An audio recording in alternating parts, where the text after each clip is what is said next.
If you believe the stories, mankind's pride gave rise to the Darkspawn.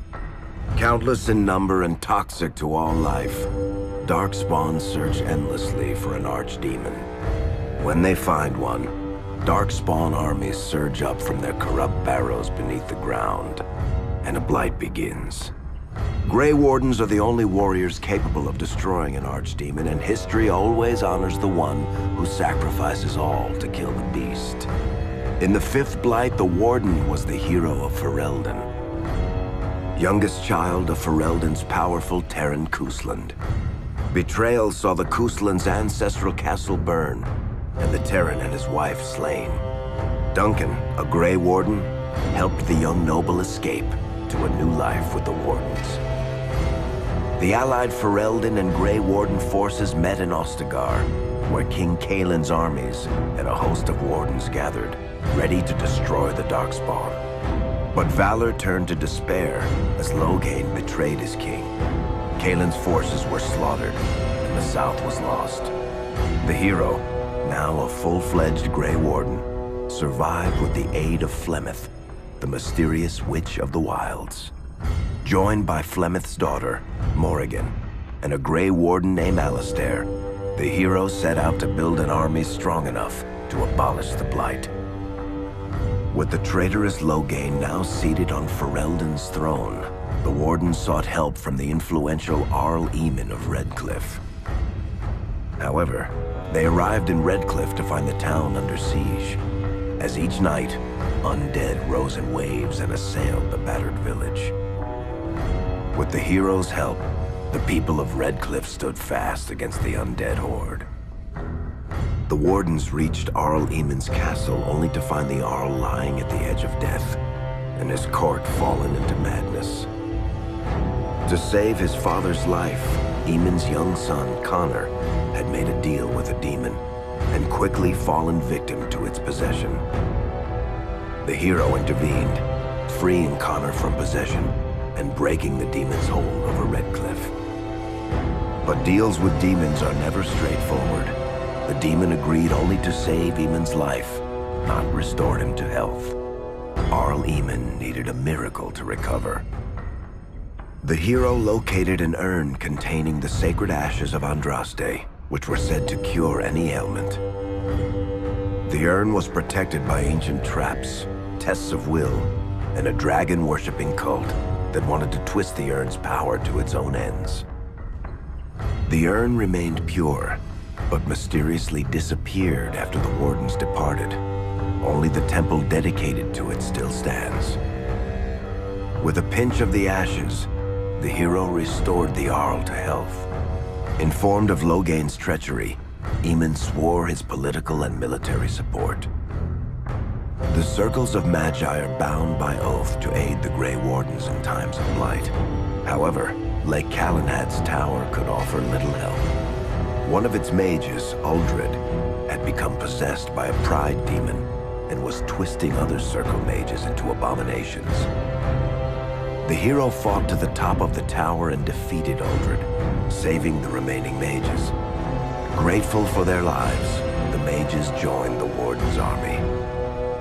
The allies gained at the Circle were not the only soldiers to join the Warden's forces, however. Dalish elves don't usually make alliances, but even deep hatred can be set aside in the face of oblivion. An ancient curse was destroying Ferelden's largest Dalish clans, turning the elves into werewolves. Zathrian, the clan's keeper, claimed that the cure required the heart of the great wolf, Witherfang. Years before, Zathrian himself had afflicted a group of humans with the curse that now ravaged his clan. As long as he lived, the curse endured. The hero freed the werewolves from the long-standing curse, and the Dalish joined the Warden's forces. Blights may happen hundreds of years apart, but the dwarves who live below the surface of Thedas fight Darkspawn every day. No one is better schooled in battling Darkspawn than the warriors of Orzammar, except perhaps their allies of old, the Grey Wardens. The hero arrived in Orzammar in the wake of King Endrin's death to find political factions fighting for control of the dwarven capital. Only the vote of a venerated paragon could break the deadlock to elect a ruler, and order the dwarves to honor their Grey Warden treaty and join the battle against the new blight. The hero set off to find a paragon named Branka, who had disappeared into the Deep Roads in search of a legendary artifact, the Anvil of the Void, created by the renowned smith Caridin to forge mighty war golems. The hero helped Caridin destroy the Anvil of the Void, along with the dark secrets that could trap a living soul inside a mechanical construct. The hero emerged from the Deep Roads with a master-forged crown to bestow the Paragon's favor upon whichever rival candidate would be crowned king. Balin, the youngest son of King Endrin who was suspected of foul play, or Haramont, the aging traditionalist backed by the Dwarven Assembly. Balin followed his father to the throne. He leads with a ruthless but progressive hand, seeking to re-establish ties to the Surface Kingdoms. With Dwarden's strength now bolstering the Warden's army, the hero had to deal with Loghain, so Ferelden could stand unified against the Darkspawn before the Blight swallowed the world. The kingdom of Ferelden stood divided. While some nobles supported Loghain's regency, others condemned his inaction against the Darkspawn. Civil war brewed, and Arl Eamon called a landsmeet in hopes of curtailing the conflict and removing Loghain from the throne. As penance, Loghain was sentenced to join the Grey Wardens and fight Darkspawn until the end of his days. As the Warden's united army massed in Redcliffe, the Darkspawn overran Denerim, laying siege to Ferelden's capital city. The hero's army fought valiantly through Denerim and broke the Darkspawn siege. On Fort Dracon's highest tower, the hero's strongest allies fought alongside the Warden in a final heroic battle against the massive Archdemon. The Archdemon was killed without the sacrifice of a Grey Warden's life. With no Archdemon to lead them, the Darkspawn scattered. Most fled underground, still teeming in number and always seeking a new Archdemon to awaken. The shattered kingdom of Ferelden embarked on a long journey to recovery. In the Blight's aftermath, strong leadership was crucial. Alistair, King Caelin's half-brother, and Queen Enora, Caelin's widow and daughter of Loghain, joined in a political union. Together, they ushered Ferelden into a new era.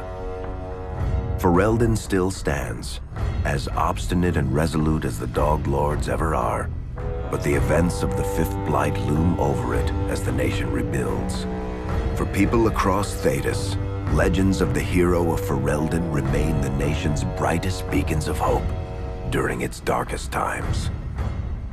It all began in Kirkwall, the fall of Knight Commander Meredith, the Kunari Uprising, and of course, the Chantry's destruction and the onset of Mage Rebellion. One person always stood amidst the swirling chaos: Hawk, the champion of Kirkwall. The Hawk family fled Lothering, refugees from the Blight.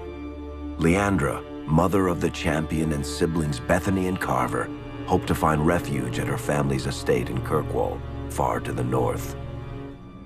As a mage with a family legacy of magic on both sides, Hawk naturally became involved in the events that ultimately led to the Mage Rebellion. The Hawks escaped the Blight with the help of Aveline Valen, a warrior and family friend. It's said that the family was also aided by Flemeth, the notorious Witch of the Wilds. Hawk's sister Bethany never reached the Free Marches. She was killed by Darkspawn while defending her family. The family's first years in Kirkwall were difficult. Leandra's brother Gamlin had lost the family fortune. The Hawks lived in poverty, forced to indenture themselves in return for entrance to the city. To pay off the debt, Hawk was forced to work for a gang of smugglers. All the while, Hawk and Carver did their best to hide Hawk's magic from the Templars. Opportunity eventually struck in the form of a dwarf named Bartrand Tethras, who was planning an expedition to the Deep Roads. It was a long shot, but with gold gained from the expedition, Hawk could free the family from its criminal creditors and further Templar scrutiny.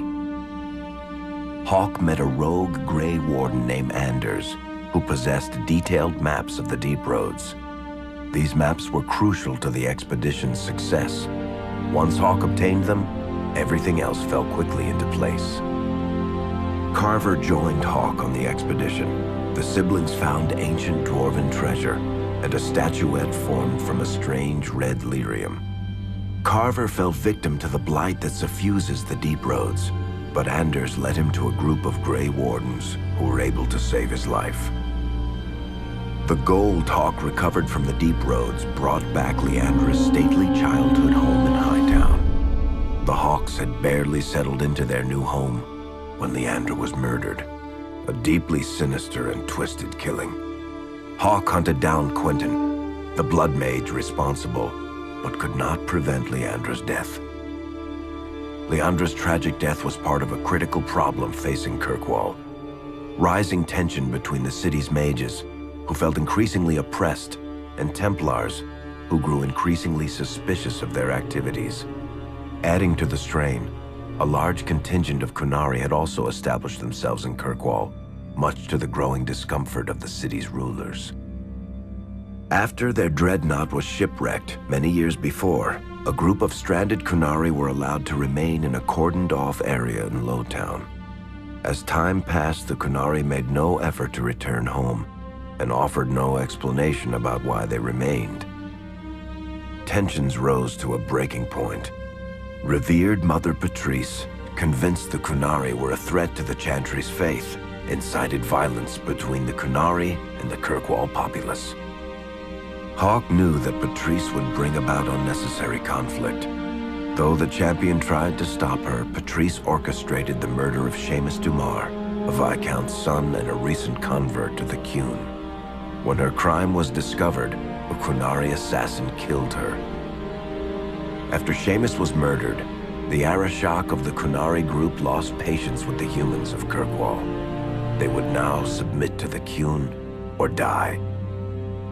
The Kunari struck hard and fast. They took the palace in Hightown and beheaded the Viscount to immediately quash any resistance. Aided by Knight Commander Meredith and First Enchanter Orsino, Hawk reached the palace and stood toe-to-toe with the fearsome Kunari leader. Hawk fought the Kunari leader. The fierce battle resulted in the Arashok's death and the liberation of Kirkwall from its brief occupation. The Kunari quickly withdrew from the city entirely. Hawk saved Kirkwall and earned the grudging respect of the city's Templars, mages, and nobility, along with the title that history remembers, the Champion of Kirkwall. Kirkwall's problems were still not over, however. After Viscount Dumar's death, Knight Commander Meredith took power and blocked all attempts to appoint a new Viscount. Under Meredith's command, the Templars tightened their grip on the mages, planning to suppress what Meredith saw as a growing rebellion. Anders, who spent years fighting for justice and freedom for his fellow mages, saw that the time for negotiation was past. He destroyed Kirkwall's chantry, killing hundreds, including Grand Cleric Elthina. This single act began a rebellion that spread from circle to circle, until all circles of Magi had risen up in defiance against Chantry rule. Though Anders had done the unforgivable, something stayed the champion's hand. Anders survived the day, although many others did not. Fighting spread swiftly through the city. Some mages rebelled openly, many of them succumbing to possession. Templars turned their swords on mages who rebelled and on those who did not. As First Enchanter Orsino refused to bend to the Templars, Knight Commander Meredith demanded that every mage in Kirkwall be put to the sword. Hawk saved many mages from Templar blades, keeping them from succumbing to possession or the temptations of blood magic. In the end, however, Hawk was forced to strike down Orsino, who had betrayed his own values by resorting to blood magic himself. The battle proved one thing. Knight Commander Meredith had gone mad.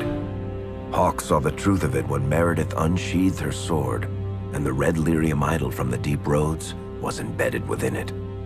The blade fueled her hatred and paranoia, as it had for months. After a horrific battle, the red lyrium of the Knight Commander's sword consumed her as she died. Meredith became a statue, her face a frozen mask of horror. Little is known of the champion since that final battle. However, Hawk's story lives on in legend and song. Memories of the indelible changes the champion of Kirkwall brought to the face of Thedas.